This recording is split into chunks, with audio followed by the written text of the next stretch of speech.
우리 한 달 내내 우리가 이제 한 가지 주제를 가지고 사람이 다 여기 모여 있었거든. 뭔가 이렇게 무게가 여기로 훅 쏠린 것 같은데 우리 거룩에 대해서 계속 이렇게 나눴어요. 하나님의 거룩함에 참여합시다. 특히 하나님께서 원하시는 변화를 해서 거룩함에 들어가고, 그래서 거룩한 백성들에게 베푸시는 어떤 놀라운 특별한 은혜가 또 한 해 동안 있기를 원한다라는 그런 말씀으로 계속 나누고 있어요.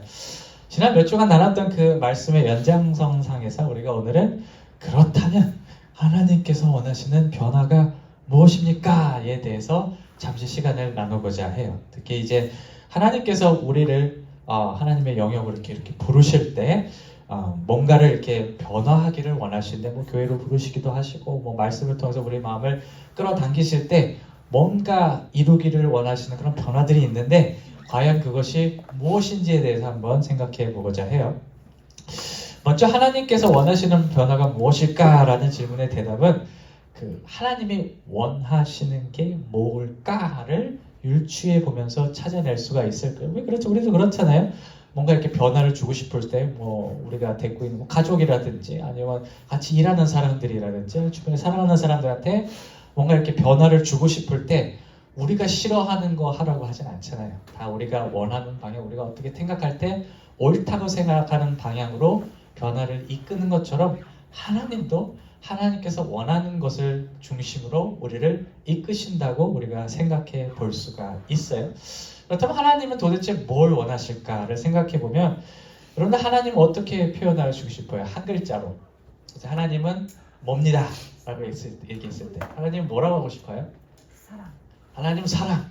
또 진실. 또 아버지. 그렇죠. 우리는 아버지가 필요합니다. 그렇죠.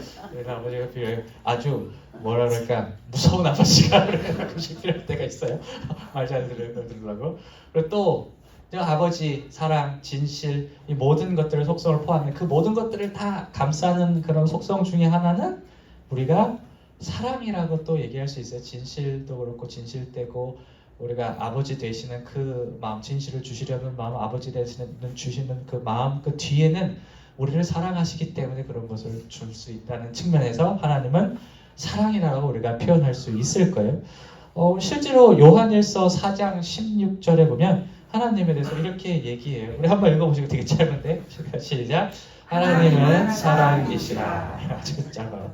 이 하나님이 사랑이신 가장 큰 이유 중 하나는, 왜 하나님을 사랑이라고 표현하냐면 우리와 같은 인간을 사랑하셨기 때문에. 우리 같은 인간은 아무리 이렇게 좀 못된 생각을 갖고 가끔 이렇게 엉뚱한 길로 가려고 해도 하나님은 계속해서 우리를 끌고 가시기 때문에, 심지어는 이런 우리를 위해서 자신의 하나밖에 없는 아들 예수 그리스도를 십자가에 달려 죽게 하시기까지 우리를 위하셨기 때문에 우리는 하나님이 우리를 사랑하신다라고 그렇게 고백을 할 수가 있고 표현할 수가 있습니다. 우리 요한복음 3장 16절에 이 부분에 대해서 이렇게 얘기했어요. 사람의 사랑에 대해서. 우리 한번 읽어보실까요? 시작.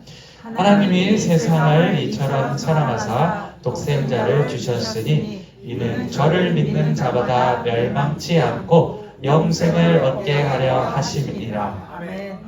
그러니까 하나님은 우리 사랑하시잖아요. 하나님께서 사랑이라고 얘기하시는 것을 통해서 우리는 하나님도 우리가 서로 사랑하게 하시겠구나, 그런 것을 원하시구나 라는 생각을 해볼 수가 있어요.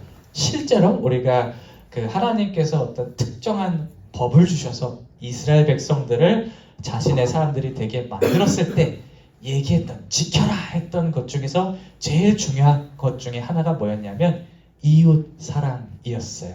예수님뿐만이 아니라 구약에서 하나님도 이미 사랑에 대해서, 이런 사랑에 대해서 얘기했어요. 레위기 19장 18절의 말씀인데 한번 같이 읽어보실까요? 시작.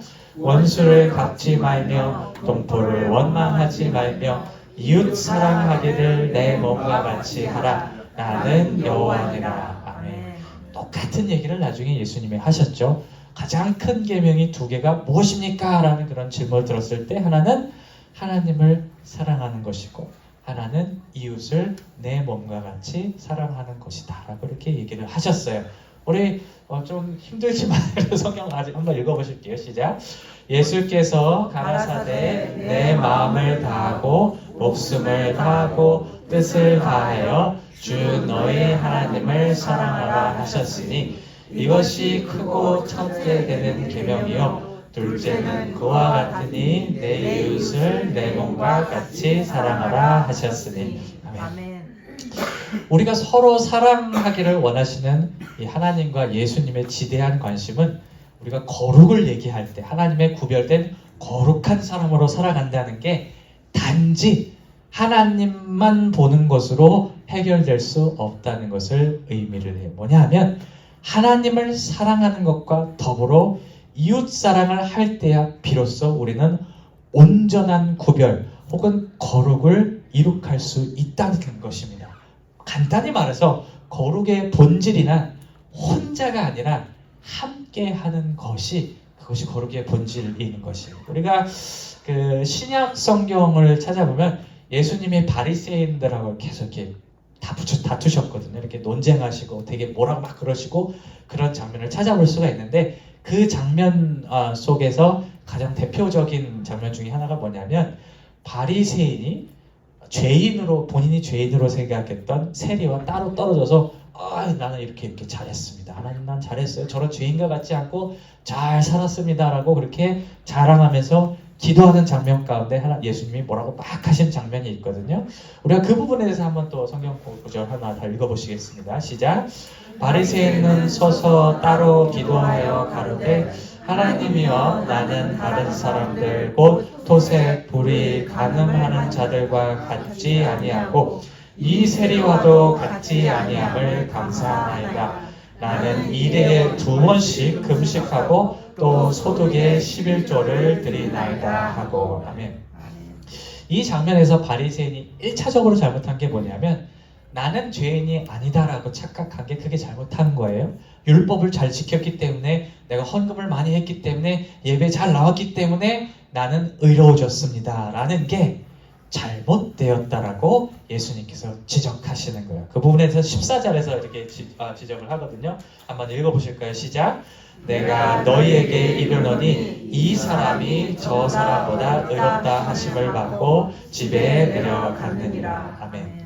우리가 이 장면에서 드러나는 바리새인의 또 다른 잘못 중에 하나는 거룩의 잘못된 이해예요. 무슨 얘기냐면 자기가 하나님의 사람으로 구별되었다는 것을 다른 사람들과 차별된 어떤 특권을 가지고 있는 것으로 착각했어요. 다시 말해서 바리새인에게 중요한 것은 하나님하고 나의 관계만이지 나하고 다른 사람의 관계가 아니었다는 것이에요. 이 다른 사람을 품지 않은 구별, 이 거룩은 마치 그가 다른 사람보다 더 잘났다, 우월되었다라는 것처럼 느끼게 만들었어요. 예수님께서 18장 14절 후반주에 이렇게 얘기하시거든요. 무릇 자기를 높이는 자는 낮아지고 자기를 낮추는 자는 높아지리라 하시니라. 이렇게 얘기하시면서 바리새인이 비교하는 부분을 이렇게 콕 집어내시거든요. 왜 그러냐면 바로 네가 구별에 대한 이 거룩에 대한 잘못된 인식을 가지고 있다는 것을 지적하신 것으로 우리가 볼 수 있는 것이에요. 사실 우리가 바리새인 좀 불쌍해요. 유대인들 보면 맨날 성경에 이렇게 등장했고 바리새인 나빠, 유대인 나빠 이렇게 얘기하는데 사실 우리 삶을 이렇게 돌아봐도 이 성경에 나오는 바리새인들의 모습하고 다를 바가 없을 때가 있어요. 왜냐하면 마치 우리가 하나님의 구별된 사람들이 됐다는 게, 우리가 구원받았다는 게, 하나님의 은혜를 받는다는 게 마치 다른 사람들하고 다른 사람들하고 관계가 없는 일로 생각하고 마치 우리는 잘했는데 쟤는 못하고 있네. 나는 이렇게 기도했는데 쟤는 기도 안 해. 나는 이렇게 헌금했는데 쟤는 헌금 안 했네. 나는 이렇게 착하게 살라고 하는데 쟤는 멋대로 살게 하네 하면서 우리가 이제 우월감을 갖게 되는 그런 상황에 놓이기도 해요. 또 이런 경우도 있어요.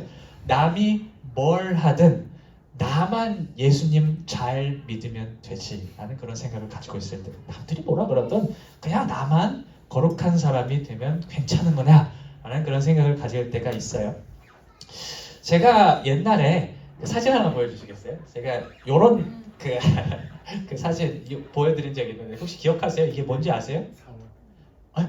사원, 그렇죠. 수도원, 사원이긴 한데 그 기독교 사원, 이게 그리스에 있는 그 수도원이거든요. 제가 요 그림을 보면서 여러분들은 무슨 생각을 가지세요? 이 생각 보고 방문했다 싶으면 높아요.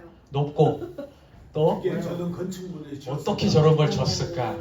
진짜. 또 이런 얘기는 되게 많잖아요. 우리가 수도원 하면은 되게 아주 외진 곳에 산에 이렇게 턱 붙어갖고 있는 데 있어요. 그런 거 보면 좀 멋있다라는 생각 들고, 근데 전 무슨 생각이 들었는지 알아요? 저는 난 저기서 한번 살아보고 싶다. 저는 다 떠나서 속세를 다 떠나서 나는 저런 곳에 한번 살아보고 싶다라는 생각을 20대 초반부터 했어요. 제가 여기를 한 20대 한 중반 정도 이렇게 성지순례를 갔는데 이렇게 딱 보고 사람들 멋있다 할 때 나는 여기서 어떻게 한번 살아볼 수 있을까 그런 생각을 이렇게 가졌어요. 왜냐하면 이제 뭐 신앙도 그렇고 삶도 그렇고 나 혼자 하면 되지 그런 생각을 갖고 이제 그런 생각을 이제 가졌던 것이죠. 근데 제가 막 인생을 막 살아가면서 정신없이 막 살아가면서 어느 순간에 딱 깨달은 게 뭐냐면 제가 사람들의 한복판에 이렇게 들어가 있는 거예요. 사람들하고 떨어져 사는 게 아니라 아침에 눈을 뜨면 애들이 막 소리를 질러요. 막 소리 지르고 뛰어다니고, 그리고 뭔가 일을 할 때 늘 사람들 앞에서 이렇게 얘기해야 되고 성경 공부해야 되고 공부도 해야 되고 뭐 가르치기도 해야 되는 그런 사람들 한복판에 하나님께서 저를 꽂아 넣으신 거를 제가 깨닫게 되더라고요. 그래서 왜 하나님 나 혼자 지내는 것 괜찮다고 생각하고 나는 막 욕심도 없고 그냥 이렇게 속세를 떠나서 혼자 사는 것도 좋다고 생각하는데 왜 그렇게 사람들 안에 두셨습니까? 라는 그런 생각, 질문을 참 많이 가질 때가 있었는데 오늘 말씀을 준비하면서 이런 답을 가질 수 있더라고요. 왜냐하면 거룩게 온전한 측면을 완성시키게 하기 위해서 나를 사람들 가운데 예수님을 믿는다는 게 하나님에서 일한다는 게 혼자 해서 잘 되는 게 아니라 내가 혼자 구별되는 게 아니라 함께 같이 구별된 삶을 살아가는 것이 그것이 거룩의 온전한 모습이기 때문에 나를 굳이 이런 사람들과 함께 있음으로 많은 사람들과 함께 있음으로 하심으로 인해서 내가 온전한 거룩, 온전한 구별된 사람이 되게 하시기 위해서 나를 위하는 마음으로 그렇게 사람들과 함께 살아가게 만드셨구나라는 그런 생각을 오늘 말씀을 통해서 제가 갖게 됐어요. 이런 측면을 생각할 때 오늘 말씀으로 읽은 야고보서 1장 27절의 구별됨에 대한 평가는 매우 적절합니다. 우리가 27절 한번 읽어보실까요? 시작! 하나님 앞에서 정결하고 더러움이 없는 경건은 곧 고아와 과부를 그 환난 중에 돌아보고 또 자기를 지켜 세속에 물들지 아니하는 이것이니라. 아멘. 이 말씀에서 우리가 정결하다, 더러움이 없다라고 묘사하는 부분은 사실 거룩을 위한 상태로 성경 안에서 제일 많이 얘기하는 그런 표현 중에 하나거든요. 거룩하려면 깨끗해야 한다라는 것을 얘기하기 위해서 이렇게 얘기를 하고 하는데 이런 거룩의 측면을 볼 때 본문이 이야기하는 것은 하나님의 거룩한 사람으로 구별된다는 것이 다른 사람을 도우는 행동 없이 완성될 수 없다는 사실이에요. 왜냐하면 이러한 거룩은 반쪽짜리이기 때문입니다. 제가 예수님 믿는다고 하면서 교회 다니시지 않는 분들을 참 많이 발견을 해요.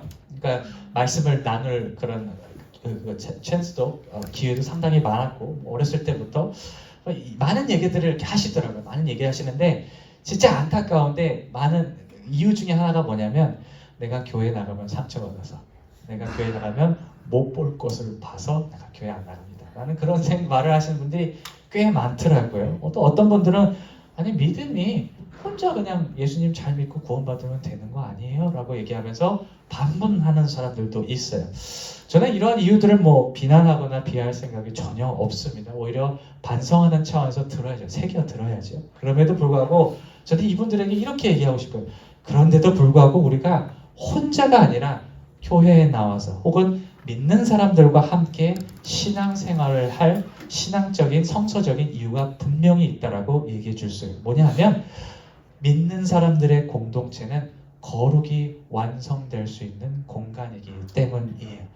하나님을 사랑하는 것을 통해서 구별되는 것은 이웃 사랑을 통해서 구별되는 것으로 완성이 돼야 하는데 이는 혼자서 할 수 있는 게 아니기 때문이에요. 우리가 진정으로 하나님의 거룩한 영역에 들어가서 하나님께서 보시는 그 놀라운 은혜를 보기 위해서는 혼자가 아니라 함께 그 안에 들어가야 된다는 것을 우리는 말씀을 통해서 다시 한번 알 수가 있습니다. 말씀을 마무리할게요. 우리가 혼자가 아닌 함께 하나님의 거룩함에 참여하는 우리 교회가 되었으면 좋겠어요. 하나님을 먼저 사랑하고 사랑의 마음으로 서로를 섬길 때 이 하나님의 거룩한 영역에서 제공되는 놀라운 은혜들이 여러분들의 삶에 충만하게 채우실 것을 주님의 이름으로 축원합니다. 아멘.